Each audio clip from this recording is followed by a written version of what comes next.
تو احسان کا عام پہن معنی تو ایسے آپ کیوں بھی پکڑے جانتے ہیں ہیں؟ اور ہم بھی جانتے ہیں کہ اپنی ذات سے کسی کو فائدہ پہنچا دینے کا نام ہے احسان۔ اچھا ٹھیک۔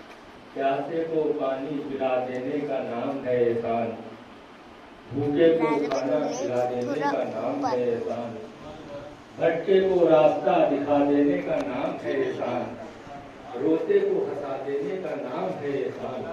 مگر اس بات کو یاد رکھیے گا کہ لفظ احسان میں اس وقت تک نہ تو کوئی زندگی تھی اور نہ تو کوئی حیات تھی جب تک احسان کرنے والوں کا کردار سامنے نہ آیا۔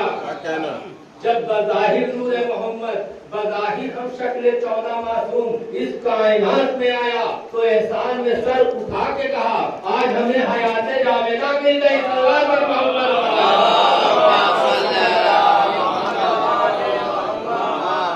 تو یہ وہ ذات، انہوں نے وہ عمل کیا کہ لفظ احسان کہہ رہا ہے کہ ہمیں حیات جاویدہ مل گئی۔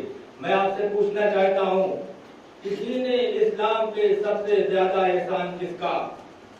آپ کہیں گے رسول خدا کا۔ بے شک رسول خدا کے احسانات بھلائے نہیں جا سکتے۔ میں پوچھوں گا دین اسلام پہ اور احسان کس کا؟ آپ کہیں گے علی مرتضیٰ کا۔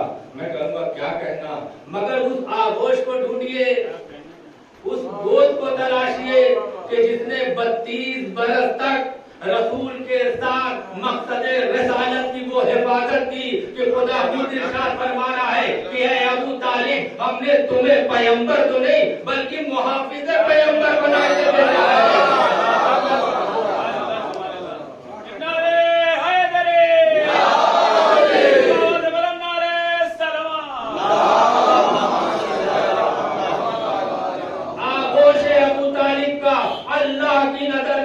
یہ معیار ہے کہ خدا خود ارشاد فرما رہا ہے کہ اے ابو طالب تم جس کو پہلے گود لو گے اس کو رسول بنا دوں گا، جس کو بعد میں گود لو گے اس کو امام بنا دوں گا۔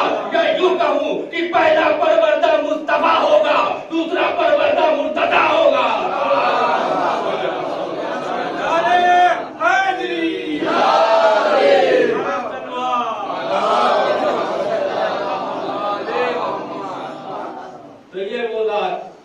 یہ وہ کردار ہے کہ جو لفظ احسان کو زندگی دے رہے ہیں۔ کائنات سجانے کے بعد پروردگار نے چاہا کہ اس کا تعارف ہو، کائنات میں ایسی ذات پیش کر دی جائے، ایسے کردار بنا دیے جائیں کہ جس کو دیکھ کر اس کے بندے نماز پڑھنے کا طریقہ سیکھ لیں، کہ جس کو دیکھ کر اس کے بندے روزہ رکھنے کا طریقہ سیکھ لیں، کہ جس کو دیکھ کے اس کے بندے حج کرنے کا طریقہ سیکھ لیں، کہ جس کو دیکھ کر اس کے بندے سمجھیں کہ سچ کیا ہے، جھوٹ کیا ہے، جہنم کس کے لیے بنی ہے، جنت میں کون جائے گا۔ اللہ نے اپنے تعارف کے لیے اور اپنے بندوں کی رہنمائی کے لیے اس کائنات میں سب سے پہلے آدم کو حکم دیا کہ اے آدم تم جاؤ اس زمین کو جلالت سے آراستہ کر دو، لو تم جاؤ اس پر چھڑکاؤ کر دو، ابراہیم تم جاؤ خلق کا دروازہ بنا دو، موسیٰ تم جاؤ بنا دو، یوسف تم جاؤ اس پر حسن کی گلکاریاں کر دو، خلیل تم جاؤ عبادتوں کی کلیلیں روشن کر دو۔ جب یہ سب آ گئے اب آنے والا ہے وہ آخری کہ جس کے بعد مصور نے قلم رکھ دیا، اے میرے حبیب اب آپ جائیے اور میرے بندوں کو مکمل دین اسلام دیجیے۔ صلوات پر محمد۔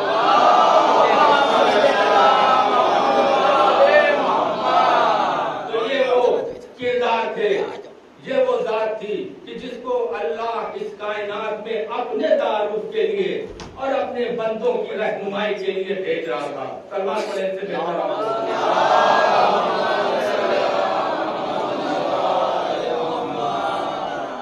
ایک اور صلوات پڑھیں۔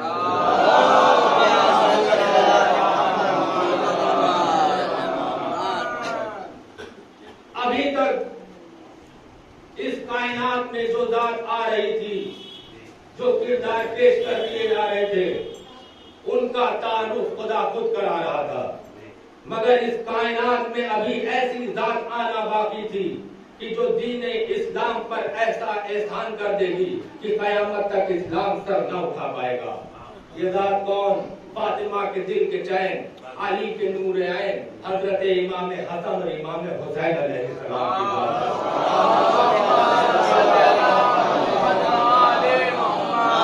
رسول سے پہلے جو بھی شخصیتیں آئیں، جو بھی کردار آئے، ان کا تعارف خدا نے خود کرایا، مگر اس کے بعد اب جو کائنات میں شخصیتیں آنے والی تھی، ان کے تعارف کی ذمہ داری اللہ نے رسول کو دی کہ یہ رسول، یہ آپ کی ذمہ داری ہے کہ آپ ایسی عظیم شخصیتوں کا تعارف دنیا کے سامنے کرائیے۔ تو موقع شناس رسول نے بھی ہر ایک مقام، ہر ایک کام پہ ایسی شخصیتوں کو دنیا کے سامنے پہچانوایا۔ ابھی امام حسین دنیا میں تشریف لائے، ابھی امام حسین کی ولادت ہوئی ہے کہ امام حسین کی پہلی غذا لعاب دہن رسول، امام حسین ابھی دنیا میں تشریف لائے ہیں۔ پورا واقعہ آپ کا سنا ہوا، بس ایک گوشے کی طرف لے جانے کی کوشش کروں گا کہ رسول کی خدمت میں ایک فرشتہ آتا ہے جس کا نام فطرس ہے۔ وہ کہتا ہے خدا کے رسول، مجھے بڑا ناز تھا اور ناز اس حد تک تھا اپنی قوت پرواز پہ کہ غرور کی حدوں کو پار کر گیا۔ مجھے اللہ نے عذاب دیا، میری قوت پرواز چھین لی، میں ایک جزیرے میں سزا کاٹ رہا تھا، میں نے دیکھا کہ آسمانوں سے فرشتوں کی قطاریں آپ کے گھر پہ آ رہی ہیں۔ میں نے آنے والوں کا سبب پوچھا، پتا چلا کہ آپ کے گھر میں ایک نواسا آیا ہے جس کا نام حسین ہے، آج رحمتیں برس رہی ہیں۔ میں نے سوچا اسی بہانے سے میری خطائیں معاف ہو جائیں۔ تو تاریخ کے الفاظ یہ ہے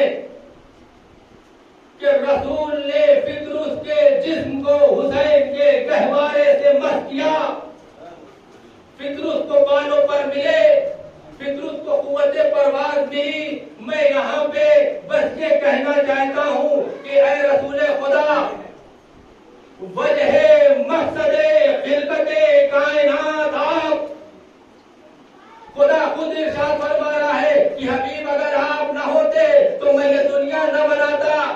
آپ کو ضرورت کیا تھی کہ فطرس کے جسم کو حسین کے گہوارے سے مس کیا؟ میں تو کہتا ہوں آپ دعا کر دیتے تو فطرس کو بالوں پر مل جاتا، قوت پرواز مل جاتی، تو شاید رسول جواب دے ہاں میں اگر دعا کرتا تو فطرس کی خطائیں بھی معاف ہوتی، فطرس کو بالوں پر بھی ملتے، مگر آنے والے اس ہجری حسین کا تعارف نہ ہو پاتا۔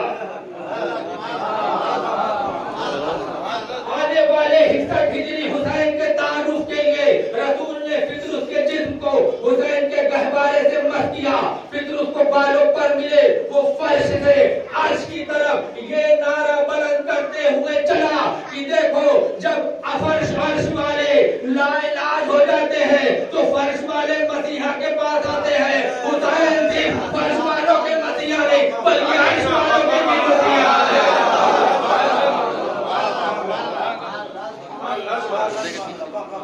یہ بات امام حسین کی کہ رسول چاہتے تھے کہ امام حسین کا تعارف ایسا کرا دیا جائے کہ نماز سے افضل نظر آئے۔ توجہ بتائیے، پوری ذمہ داری سے مولانا تشریف فرما ہے۔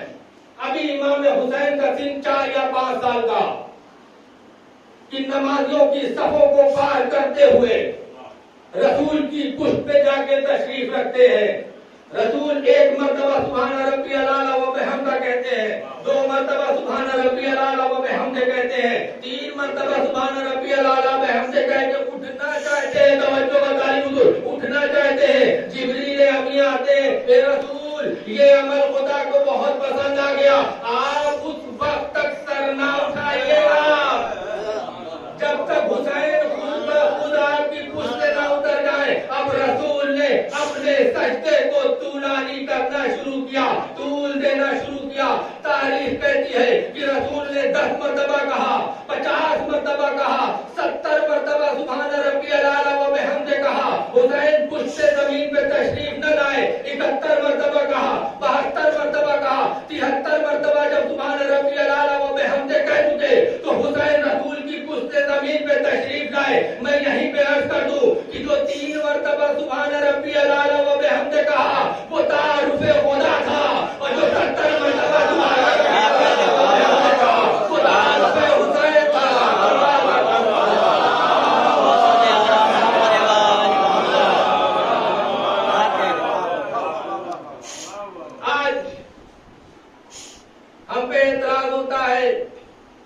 کہ آپ اپنی نماز میں حسین کا تصور نہ کریے، آپ اپنی نمازوں میں اہل بیت کی محبت نہ ظاہر کریے، بس میں سرزمین سنگیلا ڈاکٹر تصدق صاحب کے امام بارگاہ سے رہتی دنیا تک ایک سوال کرنا چاہتا ہوں کہ جب رسول نے ایک مرتبہ سبحان ربی الاعلی و بحمدہ کہا، ہم مان لیتے ہیں کہ رسول کو نہیں پتا تھا کہ ان کی پشت پہ حسین تشریف فرما ہے، 2 مرتبہ کہا، ہم مان لیتے ہیں کہ رسول کو نہیں پتا تھا، اب جب تیسری مرتبہ کہہ کے اٹھنا چاہ رہے ہیں تو اب آپ انصاف سے بتائیے کہ جو رسول نماز پڑھ رہے ہیں تو تصور میں حسین ہیں کہ نہیں؟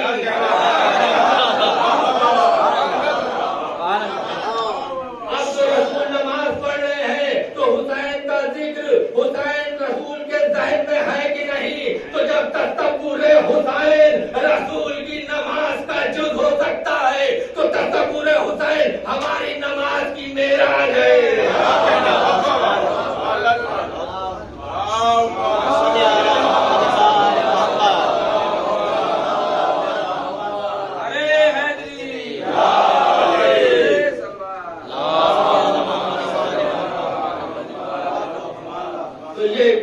پہچانوایا جا رہا ہے، ایسے تعارف کرایا جا رہا ہے کہ دنیا دیکھے کہ یہ کون سی عظیم شخصیتیں ہیں۔ عید کا روز تھا، نانا کے ساتھ نواسے مسجد کے لیے نماز پڑھنے جا رہے تھے کہ ایک بار امام حسین نے کہا کہ اماں جان، ہم جس بھی بچے کو دیکھ رہے ہیں نئے نئے لباس میں ہیں، ہمارا لباس کہاں؟ پورا واقعہ آپ کا سنا ہوا، وقت کے دامن میں گنجائش نہیں ہے، اس کے بعد سلسلے وار مجلسیں ہیں، میں نے لفظوں کو سمیٹ لیا کہ نانا اماں ہمارا لباس نہیں، ادھر سیدہ پہ رضوان جنت درزی بن کر آ چکے، بچوں نے لباس پہنا اور نانا کے ساتھ نماز پڑھنے کے لیے جا رہے ہیں۔ ایک بار امام حسن نے نانا سے سوال کیا کہ نانا، ہم جس کو بھی دیکھ رہے ہیں، جس بھی بچے کو دیکھ رہے ہیں، وہ کسی نہ کسی سواری پہ بیٹھا ہوا ہے، نانا ہماری کوئی سواری نہیں۔ یہ سننا تھا کہ رسول نے اپنے نواسوں کو اپنی پشت پہ بیٹھا۔ میں کہوں گا رسول جن بچوں کے اصرار کرنے پر رضوان جنت در سیدہ پہ درزی بن کے آ سکتا ہے، ان بچوں کے اصرار کرنے پہ جنت سے سواریاں کیوں نہ منگوا لی؟ یہ اپنی پشت پہ بیٹھانے کا کیا مطلب؟ تو گویا رسول جواب دے، دیکھو یہ میرا خاص انداز ہے، جب کسی عظیم شخصیت کا تعارف دنیا کے سامنے کرانا ہوتا ہے تو رسول اسے اپنی پشت پہ بیٹھاتا ہے۔ تم اس منظر کو اپنے ذہنوں میں محفوظ رکھنا اور دیکھنا، غدیر خم کے میدان میں لاکھوں کے مجمع کے سامنے تجاؤں کے منبر کے اوپر میں علی کو اسی انداز سے اپنی پشت پہ بیٹھاؤں گا۔ سلوات پر محمد۔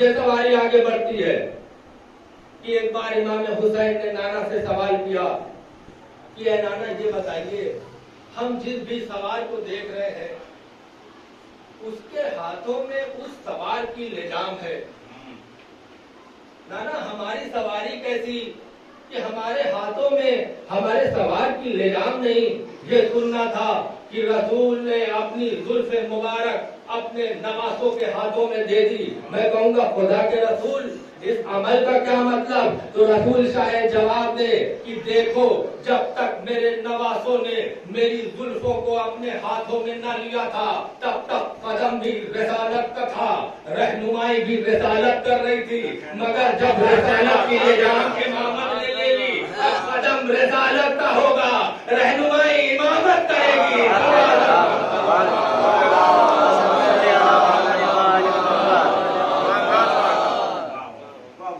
یہ سواری آگے بڑھتی ہے کہ ایک صحابی رسول آتا ہے، رسول کی خدمت میں عرض کرتا ہے، واہ رسول کیا شاندار ناقہ بنے ہیں۔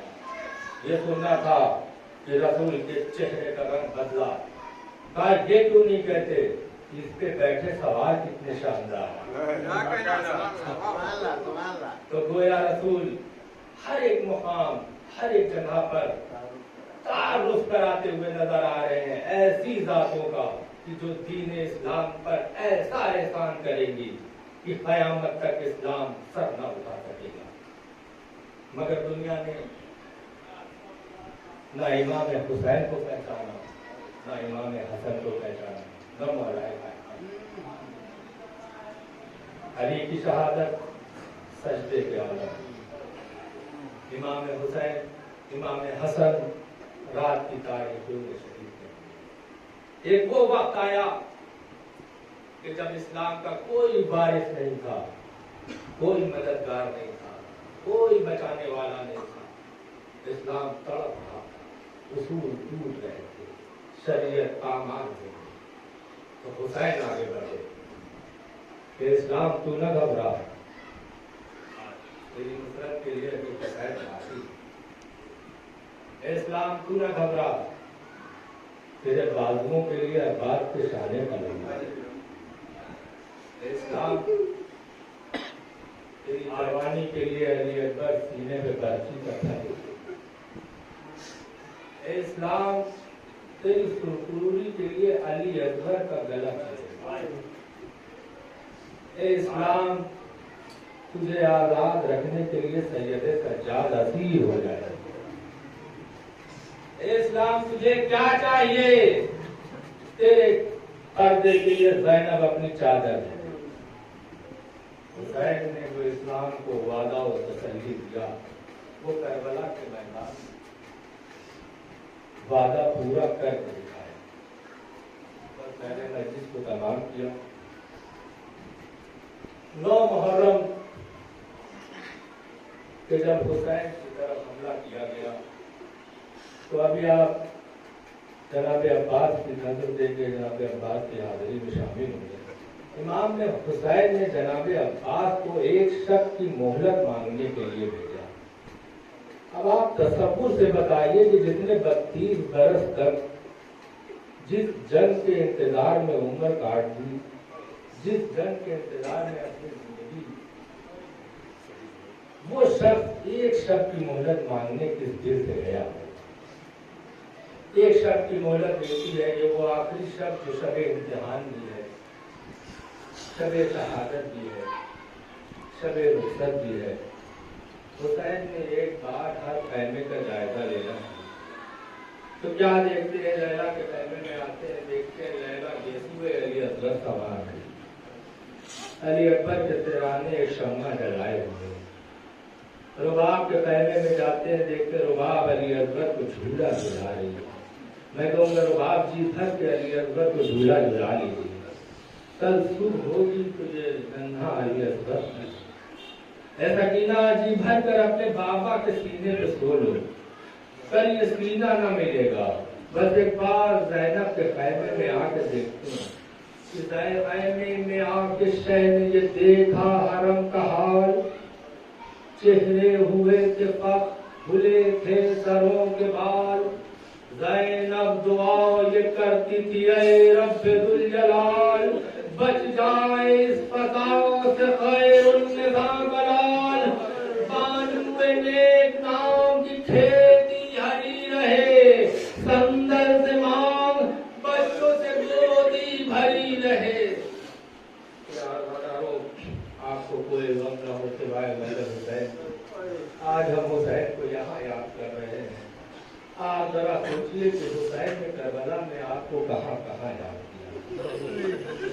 حسین نے آپ کو وہاں یاد کیا جہاں کوئی کسی کو نہیں یاد. پہلی مرتبہ تب یاد کیا تھا کہ جب جناب علی اکبر کا لاشا اٹھا اور کہتے جا رہے تھے میرے شیعوں کاش کہ تم کربلا میں ہوتے تو دیکھتے کہ میں نے کتنی کوششیں کی علی اکبر کا لاشا اٹھانے کی، مگر میں اٹھا نہ سکا. اور دوسری مرتبہ تب یاد کیا کہ جب 6 مہینے علی اکبر کے لیے پانی کا سوال کر رہے تھے اور کہہ رہے تھے شیعوں کاش کہ تم کربلا میں ہوتے تو دیکھتے میں نے کس انداز سے علی اکبر کے لیے پانی مانگا، مگر جواب میں حرملہ کا تیر حسین کے بچوں پہ حسین کے ہاتھوں پہ بچہ شہید ہوا. حسین نے علی اصغر کے چہرے علی اصغر کے خون کو چہرے پہ ملا. اب چاہتے ہیں کہ خیمے کی طرف جائیں مگر کبھی آگے بڑھتے ہیں کبھی پیچھے ہٹتے ہیں. میں کہوں گا حسین علی اکبر کا لاشا لائے مگر یہ بات نہ تھی. اے حسین قاسم کا لاشا لائے مگر یہ جملے نہ تھے. اے حسین عباس کا علم لائے مگر یہ کیفیت نہ تھی. یہ 6 مہینے کے علی اصغر کی میت میں کتنا وزن ہے کہ آپ خیمے میں نہیں جا پا رہے ہیں. ایک بار خیمے میں آتے ہیں. میں کہوں گا رباب علی اصغر کے سلسلے میں حسین سے کوئی سوال نہ کریے گا, بس شیر حسین پہ نظر ڈالیے گا. حسین نے ایک بار سر جھکایا اور کہا کہ تمہارے لال کو میں لا کے گھر میں پچھتایا. کسی کو نہ بچے کے حال بنایا. رہ تو مل گئی لیکن سفر نہیں پایا. ارے اسی لہو بھرے کرتے میں اس کو دفنایا. بکور غم سے نہیں تابے صبر ہے بانو. ارے وہ سامنے علی اصغر کی قبر ہے بانو. بس حسین نے آپ کو آخری مرتبہ کب یاد کیا کہ جب حسین کا کوئی مددگار, کوئی ناصر, کوئی دوست باقی نہیں تھا. بس ایک بار خیمے میں آتے سید سجاد غش سے آنکھیں کھولو, باپ آخری نصرت کے لیے آیا ہے. بیٹا اٹھتا ہے, بابا علی اکبر کا بیٹا شہید ہو گئے. کا بیٹا وقت بہت کم ہے, بس یہ سمجھو کہ مردوں میں تمہارے اور ہمارے علاوہ کوئی نہیں. حسین نے وصیتیں کرنا شروع کی. بس یہاں پہ ایک آخری وصیت کی. شیعوں اپنی عظمت کو سمجھنا. تو اے بیٹا جب غیب سے چھوٹ کے جانا تو میرے شیعوں کو میرا سلام کہہ دے گا. تو ان سے کہنا کہ شرط وفا یہ ہے کہ جب ٹھنڈا پانی پیے تو حسین اور حسین کے بچوں کی پیاس کو یاد کرے. اے حسین آپ نے ہمیں وہاں یاد کیا تھا, دیکھیے ہم آپ کو کس انداز سے یاد کر رہے ہیں. حسین میدان میں آتے ہیں, وہ شاندار جہاد کرتے ہیں. تاریخ کہتی ہے کہ حسین نے وقت جہاد نہ علی اکبر کو یاد کیا, نہ قاسم کو یاد کیا, نہ محمد کو یاد کیا. بس ایک آواز دیتے جا رہے ہیں, ہائے عباس تم نے دیکھی نہ لڑائی میری. اے عباس تمہیں بڑا ارمان تھا جنگ کا, تم جنگ نہ کر سکے. وہ حسین جنگ کرتے ہیں. آواز آئی علی اکبر کا واسطہ, قاسم کا واسطہ. حسین نے تلوار کو نیام میں رکھا, بھاگی ہوئی فوجیں سمٹی, نمازی کا سر سجدے میں قلم ہوا. سید سجاد کہتے بوبی اماں یہ قیامت کے آثار کیوں؟ اب تو خیمے کا پردہ ہٹا, نو کے نیزہ پہ باپ کا سر. شام غریبہ آئی, بس آخری روایت تاریخ کہتا ہے کہ میں نے شام غریبہ کو 2 بیویوں کو بہت پریشان حال دیکھا. ایک بیوی چلتے ہوئے خیمے سے آواز دے رہی تھی کہ اسے نہ جلا, اسے نہ جلا. تب میں نے جاننا چاہا کہ یہ بیوی کس کو بچا رہی ہے. تو جب میں نے خیمے کے اندر آ کے دیکھا تو دیکھا ایک بیوی جلتے ہوئے جھولے سے لپٹی ہوئی, کہہ رہی ہے اسے نہ جلا, علی اصغر کی آخری نشانی. دوسری بیوی جو بہت سرخ رنگ کی رضا اوڑے ہوئی تھی, میں نے سوچا کہ یہ نبی کے گھرانے کے لوگ ہیں, یہ اتنا سرخ لباس ان پہ سمجھ میں نہیں آ رہا ہے. کہا یہ میں سوچ ہی رہا تھا کہ ایک ضعیف ہاتھ میرے کاندھوں پہ آیا. کہا تم نے پہچانا نہیں یہ کون؟ ارے یہ علی کی لاڈلی عباس کی بہن زینب ہے. اور جب یہ مدینے سے چلی تھی تو یہ رضا سفید تھی. زینب جب کربلا پہنچی تو یہ رضا سفید تھی. روزے عاشور یہ رضا سفید تھی. قاسم کا لاشا آیا یہ رضا سفید تھی. اور محمد کی میتیں آئی یہ رضا سفید تھی. مگر جب لاشا علی اکبر